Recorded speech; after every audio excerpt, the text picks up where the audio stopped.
Alright, we are live. Okay, so hello everybody out there, and welcome to another episode of That Film Podcast. I'm your host, David Weaver, and with me, as usual, are Brian Salazar and James Blunt. Thank goodness we are back to our normal schedule somewhat, back doing this on a Sunday instead of a middle of the week. So hopefully that makes it better for you out there as well. Our reviews this week, we're only going to be covering one film this week, which is the Tom Cruise film Edge of Tomorrow. I die within 5 minutes of landing on that beach. The invasion failed. We lose everything. Now I live the same day over and over. You have to die until you change the outcome. They know we're coming! Finish it! Edge of Tomorrow, rated PG-13, starts June 6th. So we're gonna, James, you're gonna be leading us off with this one. So the floor is yours. Right, and I've got to say that I've had several different conversations with people about this. Some, we were saying earlier on that maybe people are just tired of Tom Cruise, but it could also be that some people are tired of time travel stuff. And alien invasion. Okay, I didn't even think about that, but also, yeah. But I mean, even with just time travel, X-Men: Days of Future Past just did that. Mm-hmm. And you can look back not too long ago and find several time travel stories. So that's part of the problem, I think, for this movie. But the thing that I was reminded of as soon as I heard about this movie coming out was that one of my favorite, or actually my single favorite episode of all of Stargate SG-1 was exactly about this, where a couple people in the Stargate team were stuck in this loop where they kept repeating the day over and over. And the way that series dealt with it was that ultimately, and this is some of the behind-the-scenes lore of the TV show, ultimately, because there was so much reused footage, because they kept showing the same day starting over and over, they ended up with less footage than they thought that they had. And so they had to put in some filler, and they ended up just throwing some comedy into it, where the characters who were stuck in the loop, they realized that there was no consequences to anything that they did because they were just going to loop through again. And so then they started doing crazy stuff, like they would make out with female subordinates, because they knew the day would start over, and then none of that would have happened. They started golfing through the Stargate, and like things that happened over and over where they knew that a certain person was going to get knocked down, and they just they would watch and like kind of laugh together as the person got knocked down, and they totally had the ability to stop it, but because they were in this time loop, they just let it happen. And so while I was watching Edge of Tomorrow, I was just constantly thinking about that Stargate episode. And Edge of Tomorrow did some of the same things, where the character at some points just kind of checks out. Like he just figures, like, I'm just going to take this cycle off, and he just does something different. And also, the character is in this same situation, very much like Stargate SG-1, where the only way out of the loop is to learn, to constantly just kind of get more and more information until you're able to figure out what's going on. And it's in that I found, like, I think there was some gaps. Like, they have a discrete knowledge of how the aliens operate, and I remain unclear about how they figured that out. like how they figured out there's a leader and there's drones and there's this. Like I'm. Well, Go ahead. wasn't that just Tom Cruise and Emily Blunt and the scientist guy? Weren't they the only three that figured that out? Yes, but how? How did they know that? How did they know that there's this big creature that leads them all, and that reloops time? Well, that was I mean, I think a lot of that was assumptions on their part, but that was mainly because of the fact that the same thing happened to Emily Blunt's character, and she. So maybe you misunderstand what I'm saying. Okay. So, and this is a little bit spoilerish, but they determined that there are alphas, and if you kill an alpha and get the alpha's blood on you, then you are kind of now in the time loop. So, okay, they figured that out, but how did they figure out that there is an Omega who is ultimately in charge of the time loops and who resets time whenever an alpha is killed? How did they figure out that the Omega waits and sees if an alpha is killed and then resets time? What told them that? Wow. I don't know. I mean, it's beyond an assumption. They have information that I don't think they could possibly have had. Okay. I'll give you that, but I'll say that. What's that, Brian? They had a good guess. And I think you're giving them a little bit too much credit for knowing more than they did, because they honestly, as we find out throughout the film, they honestly knew less than they thought they knew. But not that much less. They had been steered in the wrong direction, but this whole concept that whenever an alpha is killed, the Omega resets time. How do you know that? I don't know. I mean, she had so then you agree with me. Yeah, but she had like 300 deaths where she could have had time to come to a conclusion on something. I don't know. But it's something that you could probably conjure up in your head to figure out that something during her cycle she figured out, but they just didn't convey that information to us. But it didn't bother me enough for me to try and figure that out. I don't think that they could ever have known how the Omega works. Okay. Because she never got close to an Omega. And she never saw the Omega operating. So how do you know that whenever an alpha is killed, the Omega resets time? I think a lot of it, like Brian was saying, is guessing and assumptions. Okay, well, they didn't present it as guessing and assumptions. I thought they said that in one of the scenes that they weren't really 100% sure. Didn't Tom Cruise ask them that? I don't remember either. Okay. I mean, it's like I told Brian. It's like there's so much information being thrown at us. Okay, go ahead. My point in this that whenever we have these time loop type stuff and going back to the future when we have these things where you jump back and forth in time, there are ultimately always these types of loopholes, paradoxes, right?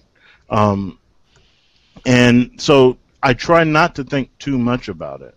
And I'm just saying that there was no explanation for it. But I'm not saying that affected my enjoyment of this movie. The movie turned out a lot better than I ever expected it to be, because frankly, it being a Tom Cruise movie made me think it was going to be kind of a wall-to-wall action thing, that it was not going to go that deep into any of the characters or anything like that. And I think we got much more character development than I expected. And we actually, going back to my point about Stargate SG-1 and having to take a divergence and throw some comedy in, we actually got quite a decent bit of comedy for a movie of this type. Mm-hmm. Tom Cruise's character gets killed numerous times, and I would say a good percentage of them are in a humorous way. And I actually enjoyed that, and I think the people in my theater enjoyed it as well. And then you have the character of Emily Blunt, I liked the fact that she had previously been in the time loop, which explains why there's all of this lore around her, and like they have a nickname for her, which I'm not going to say on this show. Um, and but it's because she was in the time loop, and people don't know that. And she like learned in the way that Tom Cruise is learning from this experience. She learned from it also. And because we get to see the same sequence of things happen multiple times, there's this really awesome image, I think, of her holding what, I don't know if it was like a rotor blade or like what that thing was. It almost looks like a metal paddle, but it's awesome to see her emerging from the ship with this blade that she just starts hacking people with. Like, they have some really good imagery in this. And I will also say that they solved a problem that I had with the movie initially, which was that you go into it believing that she's this mythical kind of hero, and then it's just at the moment that Tom Cruise arrives when she actually gets killed. And it's only because Tom Cruise has this power of time loop that she survives every day. And I thought, out of all of these missions, out of all of this hundreds of thousands of mimics, which are the aliens, mimics that she's killed, like, the moment he shows up is the day she gets killed, but they have a very good explanation about why everything goes to hell on that day. And so that, it's like, I was sitting there stewing and kind of skeptical and like, this sucks, this doesn't make sense. Like, why does she get killed like so easily and on this day? And then they actually explain it very well. And so the movie, I enjoyed it. Is it like an awesome summer movie? Probably not. But in terms of enjoyment, like, it's around an 8 for me. There were a lot of bits and pieces where I found myself very much entertained. And we're talking about like comedies. We talked about that earlier.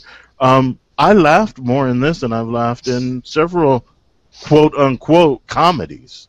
So I really enjoyed this movie, and I think it's a something of a shame that it only made $29 million opening weekend, which means ultimately it's probably going to make $80-90 million total, which I can't believe that that's going to cover the budget and the salaries for this movie. So this movie's going to be a loser, and I don't think it deserves to be. I really enjoyed Edge of Tomorrow. And it's really sad that it's failing like that, because it's one of the only, like, well, the closest to one of the only original films we have this summer. There's no sequel around it. There's no, like, I know there's a novel it's based off of, or a graphic novel of some sort that it's based off of. But other than that, there's like no like prior. There's no like following for it. And, for all intents and purposes, this is an original film that compared to like all the sequels we've already had and like the prequels or the reimagining of like stories for characters we've already had here in the past like 4 weeks. And this is the one that comes out that, it's been promoted all to hell and back just like all the other ones have, but this is the one that fails to catch on, and that's really sad. And you mentioned the novel. It was a Japanese novel that was then converted to a manga. And the title of that was All You Need Is Kill. And I think that is such an awesome title. I wonder if it would have done better if that was the title of the movie. They originally had it. The movie was originally titled that, but they changed it about a year ago. I see. They somehow thought Edge of Tomorrow is better. I mean, Edge of Tomorrow is more descriptive about what this movie is about, because All You Need Is Kill doesn't get you to the subject of this movie or the concept of this movie. But All You Need Is Kill is awesome. Yeah. In terms of a title. Brian, if you don't mind, I'll have a go here. Go ahead. So I mean, real quick, just some of my thoughts about Tom Cruise, just because he is a focal point of this film, whether anybody wants to accept it or not. I've been a fan of Tom Cruise, ever since the '80s and whatnot, when he broke onto the scene, and even after the infamous breakdown that he had, the couch jump. That actually didn't happen the way people remember it happening. Even after that, I was still on board with the guy, even though, off screen, he's got some questionable stuff, and I don't want to judge his personal life or anything like that. I always try to separate the actor from the actual person, because when all comes down to it, he's on there and he's doing a job and he's really good at it. So I try to separate him from all that stuff. And Tom Cruise was not a selling point for me for this movie, though. Like I said, I enjoy him. I enjoy his films, but he's not exactly infallible. He does have a stinker every now and then. Last year's Oblivion, I thought was a pretty huge disappointment, even though it had some pretty visuals to it. But what usually sells me on a Tom Cruise project is that he always gets a really good stable of behind the scenes crew on his films. He's noted for bringing a lot of filmmakers onto the movies he makes that usually have a unique vision and are able to do something unique with the property. The Mission Impossible movies being the best example, because each of those films he handpicked the director for each of those films. The first one he handpicked Brian De Palma, and who was not an action director. He was more of an artistic director, but he brought him on there to add a different flair onto it. And then he brought John Woo on for the second one. Then he brought in J.J. Abrams for the third one, which was J.J. Abrams' very first theatrical movie. And then directly after that, we had Brad Bird, who did the fourth one. And those are just the Mission Impossible movies. You look at all the Tom Cruise's career, and he always picks films to work with really fantastic directors. The director of this film, Doug Liman, he is definitely more hit or miss than the usual type of directors Tom Cruise puts on there. He made stuff like The Bourne Identity and Mr. and Mrs. Smith, but then he also made something like Jumper, which was just complete horseshit. I think by bringing him on and along with a stable of other people, like some of the writers he's worked with in the past as well, I think that brought some unique elements to this film and helped it become more than what it probably would have been otherwise. Like you said, James, it could have very easily, this movie could have turned into some sort of action extravaganza where it's just people running around the battlefield shooting people, and that happens in this. It happens in the beginning, and we see it during some of the repeat days, but the movie never succumbs to it. Like you said, the thing that is really surprising about this film, is there's actually a couple things surprising about it. The character moments, like you said, the relationship that's forged between Tom Cruise's character and Emily Blunt's character. I was really surprised at where that went. Some of the revelations you find out about Emily Blunt's character, and what she went through during the time when she was in the middle of the cycle, and how that parallels stuff that's happening with Tom Cruise's character, and how he's trying to prevent what she experienced from happening to him also. I thought that was really, really well written and well acted. I think the scene that really sold me on that was the scene in the barn with the helicopter. You guys know what I'm talking about? Yeah. Yep. Yeah, I thought that scene was perfect.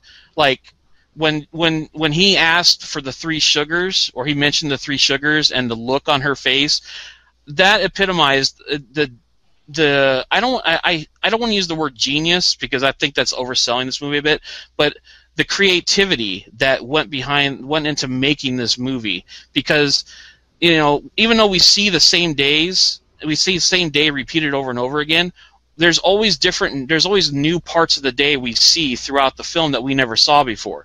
That's the first time we see them go to that barn, or I shouldn't say the barn scene. There's other scenes where we see them do something that for us is the first time, but in reality, like Tom Cruise reveals that, hey, we've done this like 30 other times, and you're like, whoa.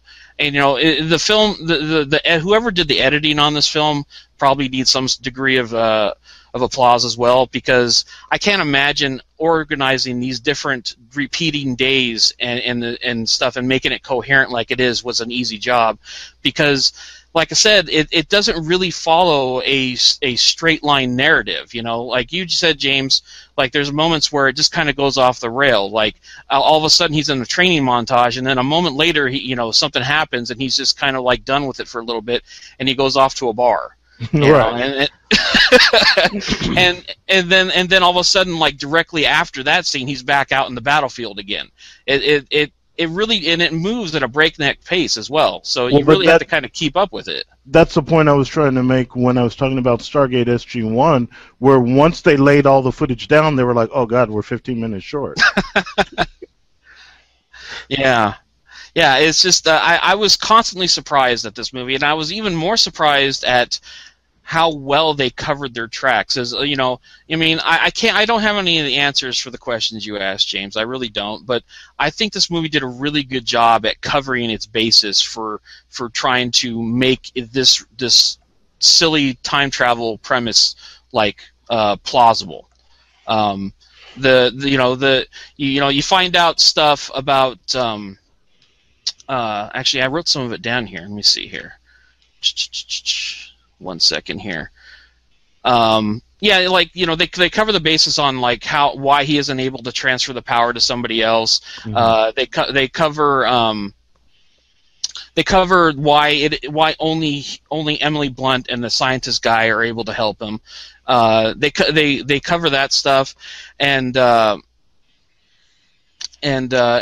number of things. I can't even remember most of them, honestly, because just like I mentioned to Brian earlier before we started recording this, it's like this is a movie that needs to be watched multiple times if you really want to understand everything going on in it, because even though I was on board and I understood everything going on while I watched it, shortly after the movie was over, I was trying to recollect all the little nuances and the little story bits that they threw in there to explain away things, and it was really hard for me to remember a lot of them just because there was so much stuff going on in this thing. But I got to say though that for as much as they got right in this movie with the character stuff, with the time travel stuff, and like you said, it is really funny. Some of the deaths that Tom Cruise have is just beyond gruesome and really funny also. But and this is gonna have to wait for spoiler section, I guess. But I did take issue for a little bit with the ending of the film, a little bit. There was a couple little issues I had with the ending, but it's more like a nitpick than anything else. It's not anything I think the movie did wrong, but yeah, I would have to. I have a problem with the ending also, and I think it's more than a nitpick.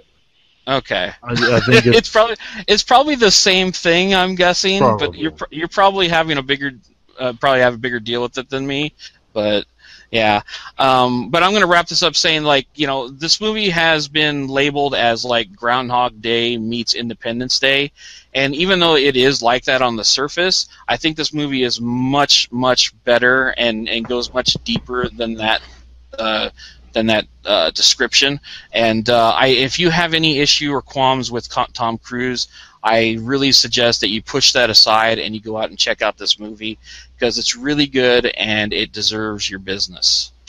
So and if you want to attach a number to it, I'm probably around an 8 as well. Okay, my turn. Yeah. So for me, related to regarding Tom Cruise movies, I don't really care who's in my movies. I just want a good movie overall. If the movie looks good, then I want to see it. I don't really care who's in it or who's not. Off the top of my head, I don't think there's anybody that I wouldn't want to see, unless Michael Bay was an actor. But that's boy. Okay, so. I like everything that you said already about the Groundhog Day scenarios. I wasn't expecting the amount of humor that this film has, and for me, Tom Cruise actually plays that role pretty well. I actually watched Mission Impossible 1 today, and he almost plays the same type of character. But I don't know. I think it's cool the way he acted in this movie. Even the things that I don't like in most movies, which is the love story part of it, I thought it was done very well in this and not overbearing. The problem I have with the movie, and the only problem I have with this movie, is that ending, and which we'll talk about soon, it sounds like. But overall, I mean, me also being a video game player made me think video games have come a long way to the point where I see a lot of movie studios taking ideas from video games and turning it into feature-length films. Unfortunately, they never make a movie based off a video game any good, but they take some of the ideas they see and put it towards a movie. Now, of course, this movie is, what I read was based off a Japanese novel. So I'm sure a lot of it was taken from there, but a lot of this movie reminded me of the game Gears of War. It just kind of had that feeling to it. Maybe a little bit more recent game is Titanfall, with the super humans and everything else that you fight. It just I'm gonna cut this a little bit short since I want to get into spoilers. So I'll give it an 8 as well. I highly recommend it. Probably one of the best films I've seen this year. For a time travel film, I didn't really have anything to nitpick, and usually there's a lot of plot holes in these type of movies. But when you enjoy a movie experience, you don't really care. And like I said, the only downfall is that ending, and we'll discuss that in a little bit. Yeah. I don't know. Should we jump right into spoilers now, guys, or does anybody want to say anything else about it? Everything else that I have to talk about it is in the spoilerish kind of mode, so I think we should just move on. Okay. I guess for anybody that's not going to join us in the spoiler section, I mean, if you haven't been able to tell already, all three of us really enjoyed this movie, even with some of the faults it has. I think this is a foregone conclusion that we all recommend you go see it. So, yeah, if you don't want to have anything ruined from the movie, which I highly suggest you don't, because there are a lot of great, really neat surprises and a lot of twists and turns in the story that I personally thought were really surprising. So I think you'd be better left not knowing anything about it going into it. But if you don't care, or if you've already seen the movie, then you can join us in the spoiler section, because we're going in there right now to spoil the shit out of this thing.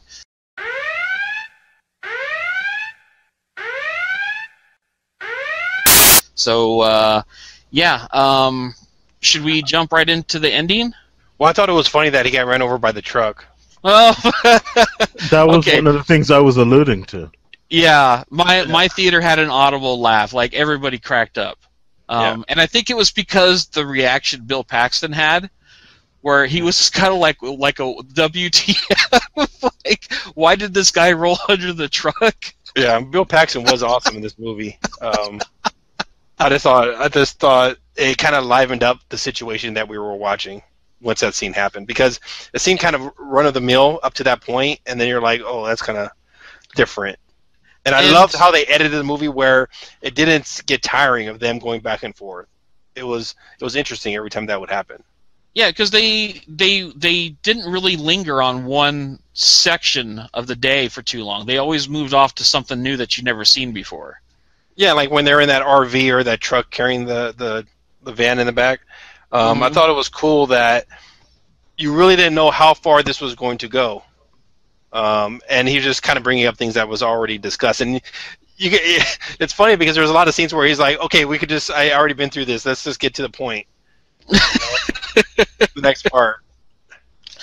My favorite scenes with that stuff, I think, as far as his deaths are concerned, is just like whenever he got injured during the training, he'd sit there and like pretend like he wasn't hurt because he didn't want to get shot. That stuff was just pure comedy. And watching Emily Blunt do yoga is a positive as well, so that's good. Yeah, what was there, about like 10 shots, the same shot of him giving him off the floor? It's like somebody really, really liked that shot. One of the things that they had to show repeatedly was him waking up on the duffel bags, which is where everything resets. And I expected that to get tiring, but actually the things that lead to him waking up on the duffel bag, which would be his death, were always so, like, not always, were typically so amusing that seeing that one thing again wasn't tiring. Like, it was actually quite humorous. Yeah, and I really like the twist, and this is heavy spoilers here, so be prepared out there. I really like the twist of like suddenly when the twist that the aliens, like the what they were trying to do, their trap, I guess, where like when he finally decided to go out on his own, when he just finally was like, you know what, there's nothing I can do, I'm just going to go put an end to this. And then he went to the location, and we find out that the aliens actually don't want him dead. And it becomes kind of a race to kill himself. I kind of like that twist. Like, you know, I thought the entire movie was going to be like him constantly just killing himself. I didn't realize that they were going to put this extra twist in there where there's going to come a point where you don't want him to die, or you want him to die but for a different reason. You know, they did a really good job of adding that in there, especially the added issue of the blood transfusion, or like him losing the power. Like, I knew that was going to come into play, but I wasn't sure when. But I knew that sooner or later that was going to become an issue, and I really liked how that showed up. It made that portion of the movie that much better.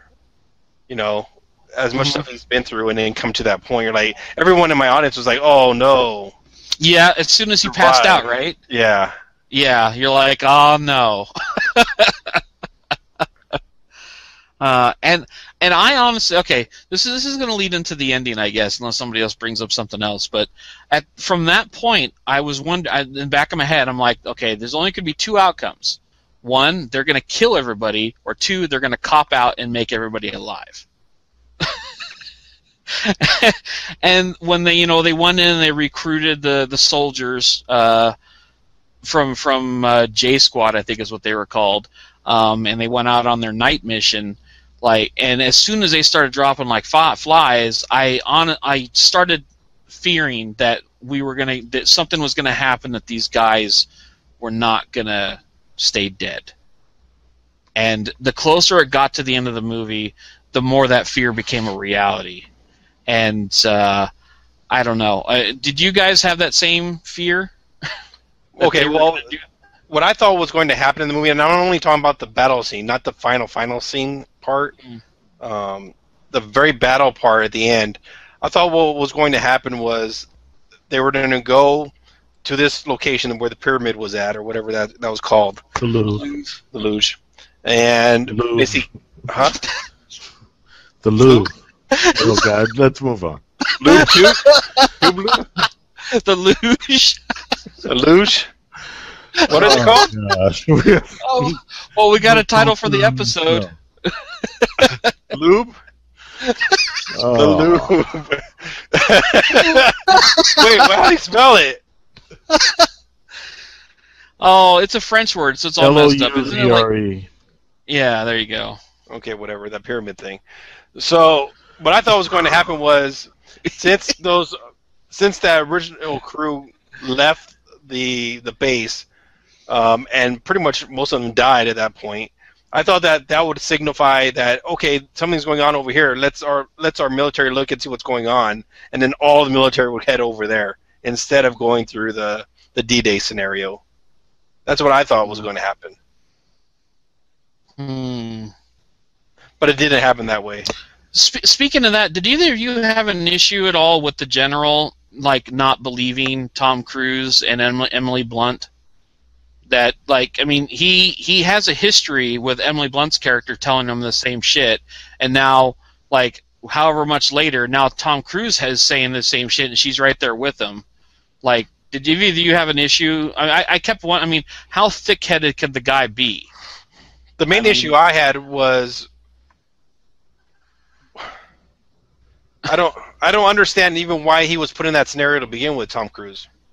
of Okay, going to that base in war. Oh, let's hold that for a second because I completely agree with you, Brian. But about the general in general, the way I felt about his character at the end is that if you already think that Emily Blunt is crazy, and then for whatever reasons, post-traumatic stress or whatever, and then Tom Cruise is a guy that you don't like from the outset, and you've already shipped him away, and he's found a way to come back, then you just kind of dismiss what they have to say. Like I don't particularly see an issue with that. But coming back to what Brian said, the whole focus or the whole setup of the movie is that the general sent Tom Cruise to cover this D-Day thing that Tom Cruise didn't want to do.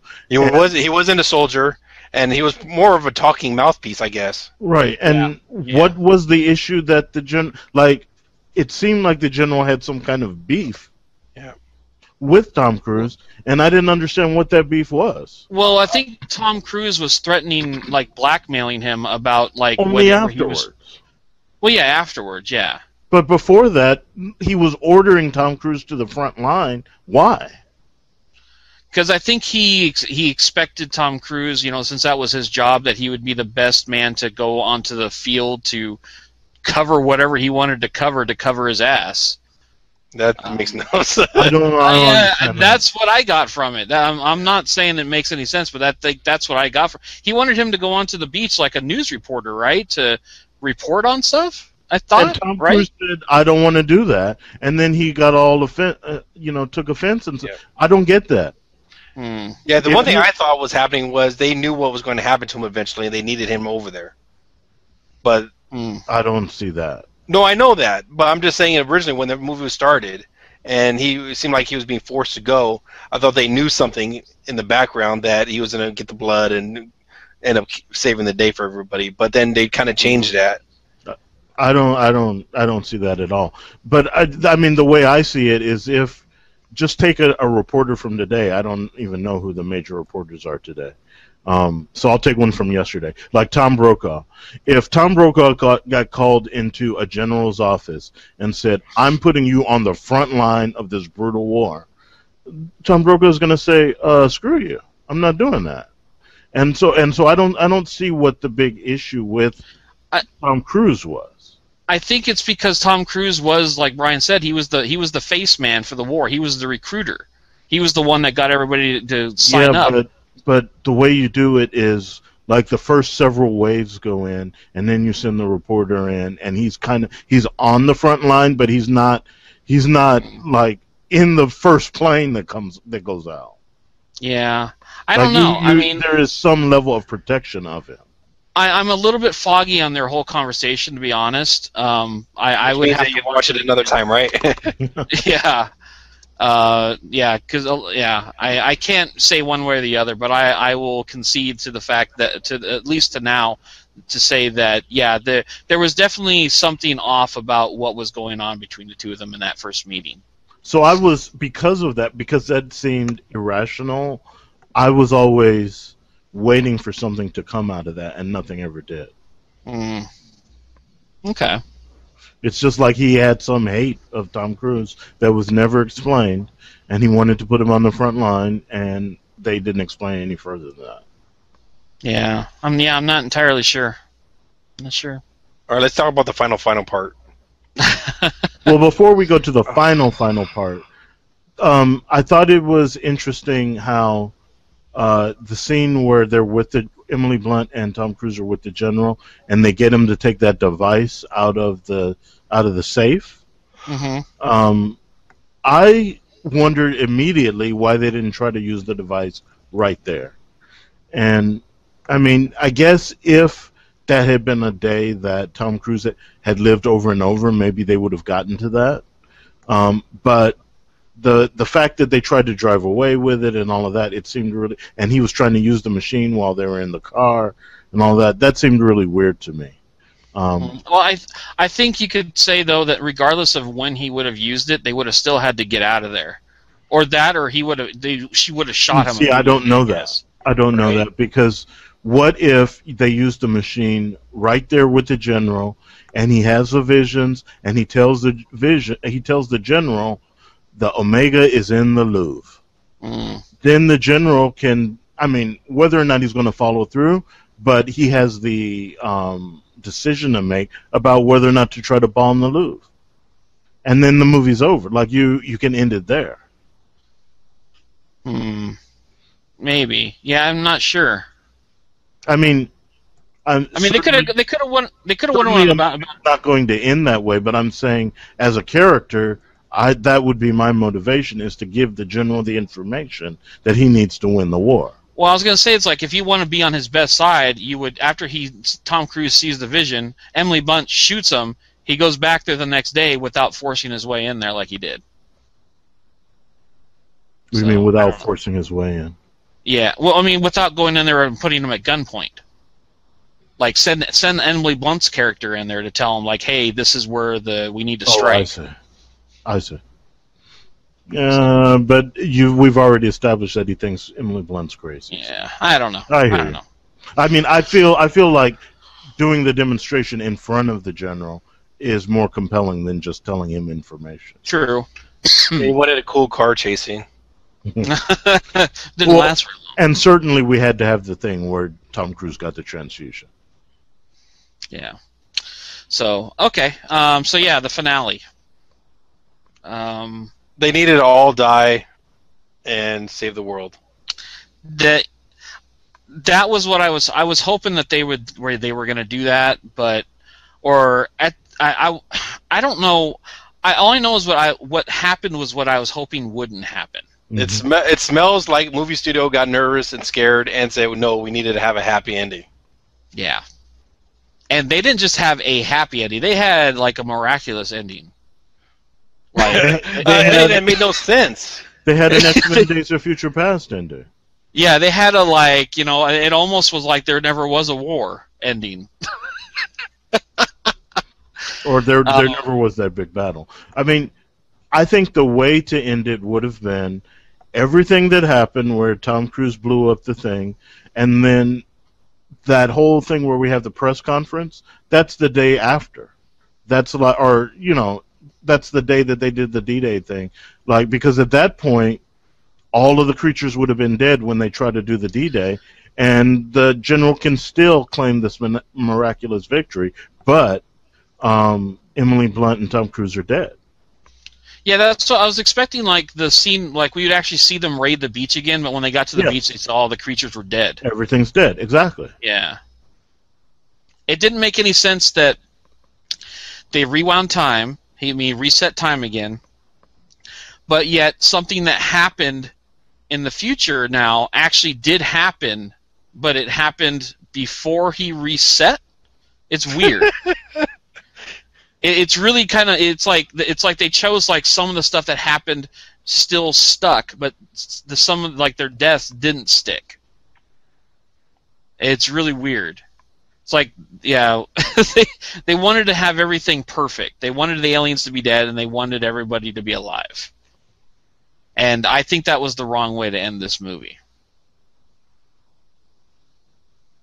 I don't know, because they did a good job leading up to that, you know, the final moment when they were like just like rushing the Louvre. Mm-hmm. Yeah, like, you know, you felt like it was a hopeless situation and that none of them were going to live. But it's like I said, in the back of my head, I was like, "There's no way they're going to do it. They're going to come up with some way to cop out." And as soon as I saw that blood mix with Tom Cruise, I was like, "You bastards!" It's like they kind of robbed the movie a little bit of, like, the stuff that they had, like, I don't know. Well, I have to say, I didn't even understand what was happening. I saw, like, the goo envelop Tom Cruise, but what, I mean, so you're saying that was the creature's blood? Yes. Yeah. Yeah. And it reset him back 24 hours again. But since their fight was at the Louvre was like hours before the invasion on the beach when he originally died, since he's getting re-injected with the alien blood, it's starting a new cycle again. So that's why when he went back for 24 hours this time, he was on the helicopter instead. Wow. That's good, Dave. That's good. I understand what Dave said. I did not get that at all when I was in the theater. I did. I got that. It took me a little bit to get it, but I got it before the movie was over. So to me, then they should have ended it either with him smiling and the grenades blowing up the thing, fade to black, over, or maybe the liquid, the blood consuming him, and then it's over, or him consuming the blood, then waking up with the helicopter, then it's over. I don't need any of that walking to the base and big ass shit eating grin and fade to black. But see, my assumption would have been that he was sent forward before the monster was killed, so the monster's still alive. So they needed that supposition to explain that the monster's dead. Which didn't make any sense. Which didn't make sense, so... It should have still been alive at that point, since he reset the day. So that was the thing that bugged me the most. When he came back, I thought he was going to go tell the general that the monster's at the Louvre. Yeah. Yep. I don't think they needed it to go back and confirm that the monster died. It should have just been up to your own imagination of what happened next. It could have been a discussion after seeing the movie. What do you think? Did he finish the war? Did he die? What happened? Oh, you mean just kind of do like the Total Recall ending? Yeah. Like it fades to like a bright light, and like all of a sudden you're just like, oh no, like the original Total Recall, right, Dave? Yes, the original, the good one. Yeah, where it's like, it leaves it kind of ambiguous as to what exactly they accomplished. I could kind of see that. I would have been unsatisfied with that ending. Yeah, I don't know if I would have liked that, but I think I would have liked it better than Everybody Alive. Okay. So we all agree we just don't like it as it is. The ending, right. Okay. But I don't even... I think they went for a happy ending, and I don't even think this is a happy ending, because now he doesn't know her anymore, and like I don't. He knows everything about her. He does know everything about her. So he's gonna get some. She doesn't know him. He's and they never went through this adventure together. He knows everything, though. He does. Yeah, she doesn't. That's all he needs. Yeah, he knows her middle name. He knows like the name of the dude that she was in love with. All this shit she's never told anybody. And on top of that, she knows she still had the time when she was infected with the blood, so she knows that what he's saying is true. But I think part of their love, and ultimately we do find that they're kind of in love. I think their love is based on the crisis that they went through, and they're not going to go through that crisis. That's true. I mean, I find it. I don't know exactly what's going to happen. But I think they were insinuating that it was going to be a happy ending. But I don't think it's a happy ending. I don't see it. Okay. She's not in the ending. Who is? It's Emily Blunt. It's just him standing in a crowd. No, what are you talking about? He walked up to her in the training ground like he always had. Oh, at the and he says hi to her or whatever. And then it just ends. That's some BS. Okay, so then they start dancing in the middle of the training? No. Dancing? No, because nothing's going to come of that. They were insinuating that he was going to start over with her. Yeah. Is what I got out of that. That he was going to have a little conversation over some dinner. Talk about what they went through and what he knows, and she's going to believe him because she went through the same thing. She'll believe one thing leads to the other. They get a few drinks of them. They go back to bed. That's not happening.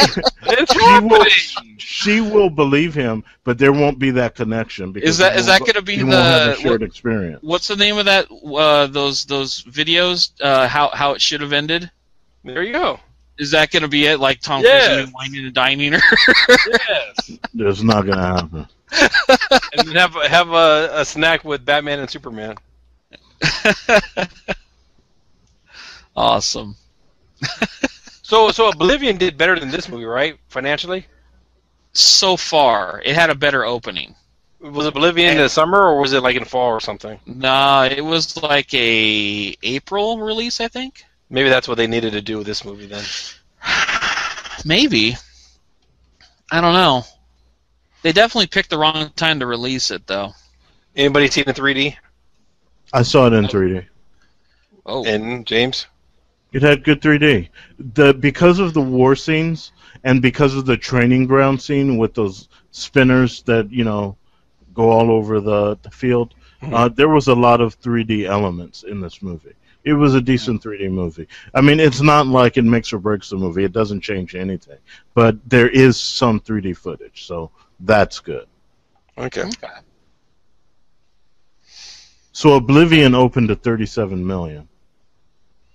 So it was somewhat better. It opened at 37 and ended at 89 with a production budget of 120 million. So that's a problem for. How much was Tom Cruise's salary? Yeah, who knows? Probably 20. And I think this is not going to end up even close to the 89 million that movie saw. I agree with you. Yep. I think it's gonna be one of those movies where people watch when it comes out to the home market and go, "Wow, this movie was not so bad." So I'm looking. Edge of Tomorrow had a production budget. Anyone have a guess? 100 million? Dave, you say 100? Yeah. I'll say 150. Brian says 150. Are we closest or closest without going over? Price is Right style. Well, either way, Brian wins. $178 million. Wow. Jeez. So Where's the bombs down here? It is currently $150 million in the hole.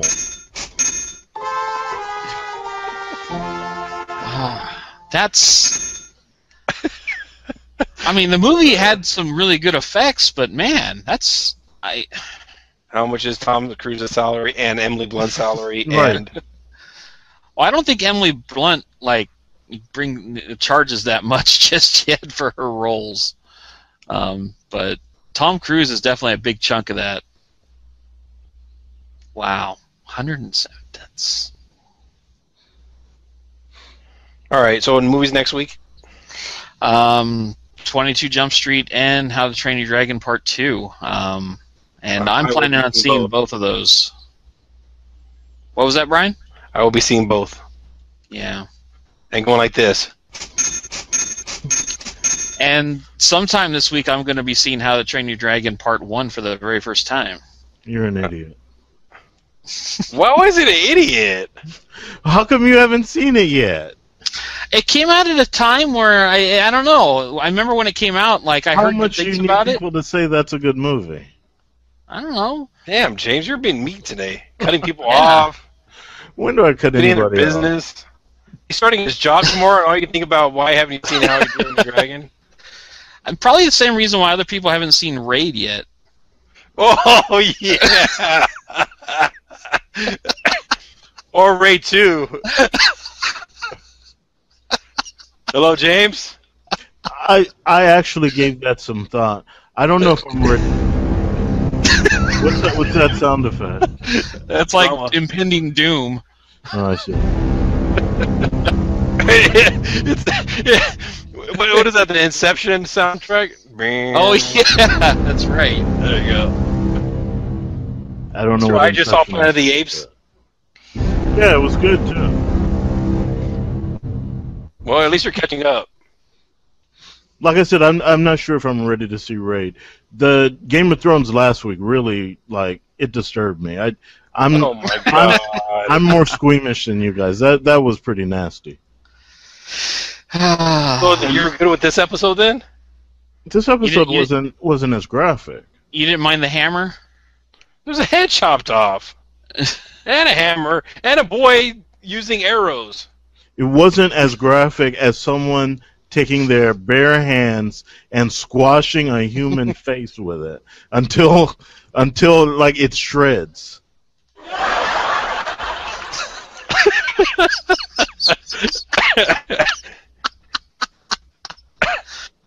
That's perfect.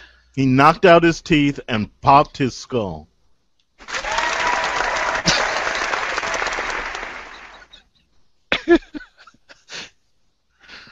All right, so is everyone seeing 2 movies next weekend then? I'm definitely seeing How to Train Your Dragon. It is going to be my attempt to see 22 Jump Street. I think you have to see 22 Jump Street just because you didn't like 21. What does that mean? I mean, you could tell if you like 22 better. Yeah, okay. I mean, I'm assuming it's better. Except my problem is I've seen a lot of stuff in the trailer. The whole hand grenade stuff and hanging from the helicopter and the squid. I haven't seen any of that. You haven't seen the squid? No. Well, then I won't say anymore. There's a couple things I saw I wish I didn't see, but I haven't seen any of that stuff yet. Oh, and don't forget, Sharknado 2 comes out in July. The trailer's out there. Oh, that's awesome. So there was a trailer in the theater when I saw Edge of Tomorrow. Something about like some kind of tornado catastrophe. Do you guys know what I'm talking about? Oh, Into the Storm? Yeah, I think that was it. Yeah, you have that movie. What do you mean I have? Oh, I have on it the draft. In the movie draft. Okay. So when the trailer ended, someone in the theater yelled out, "Needs more sharks." Should we wait to see Sharknado 2 when it comes out in the theater for that one day? Just kidding. I mean, are they just? Is it just getting released on Sci-Fi Channel again? Yeah. Is that, okay. I'm surprised they wouldn't try to do it. I guess it's Sci-Fi is making it, right? So. I would think that maybe they would throw out at least a couple like limited release screenings of it, because I'm pretty sure they would make money off of that. They'll make their money back, yeah. Yeah. Brian. What? I just typed in Sharknado 2 into Google. Yeah. The first thing that comes up is Sharknado 2 trailer with Kurt Angle. Yeah, he's in it. He's in that movie? Yeah. Oh my God. How horrible is this going to be? It's Sharknado, dude. It's going to be even worse. I mean, the dude from 90210 is 10,000 times better than Kurt Angle. That's the point of it. My God. I really don't want to see this anymore. All right, here's the trailer. Hold on. Or can we Dave, end have the you show? seen it? I have not seen the trailer yet. No. Okay, hold on.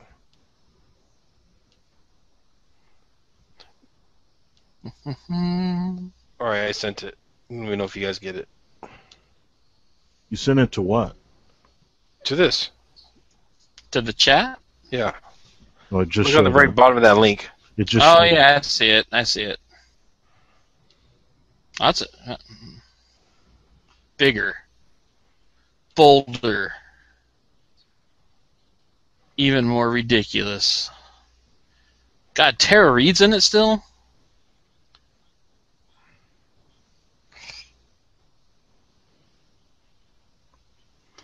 Oh, I'll tell you what's going to be a horrible movie this year. Do you want me to tell you? You didn't show me any Kurt Angle. Oh, I didn't know if you want to see. I don't think they have it.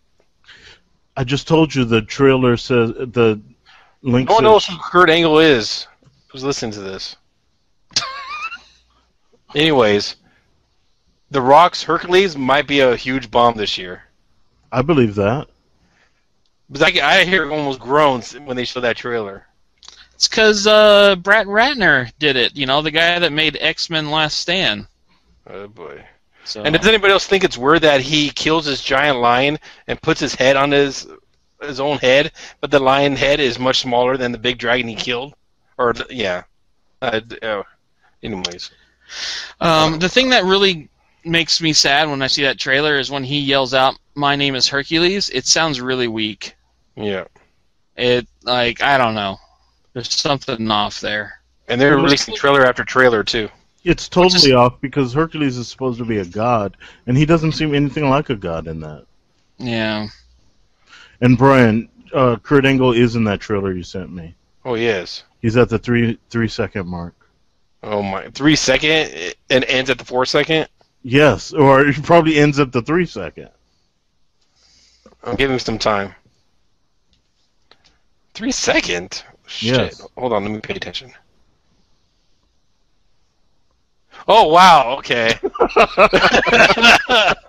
Uh,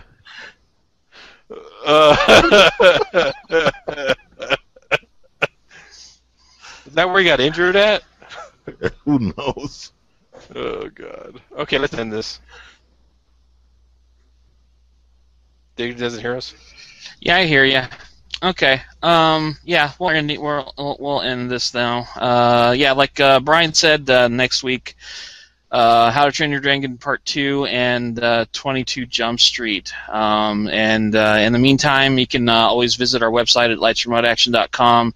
You'll find links to the audio version of the show through our iTunes link, and any written reviews I have for most of the films we talk about on here. And you can also visit our YouTube channel at That Film Podcast and subscribe to that so that you can get any video updates as soon as they get posted. Yeah.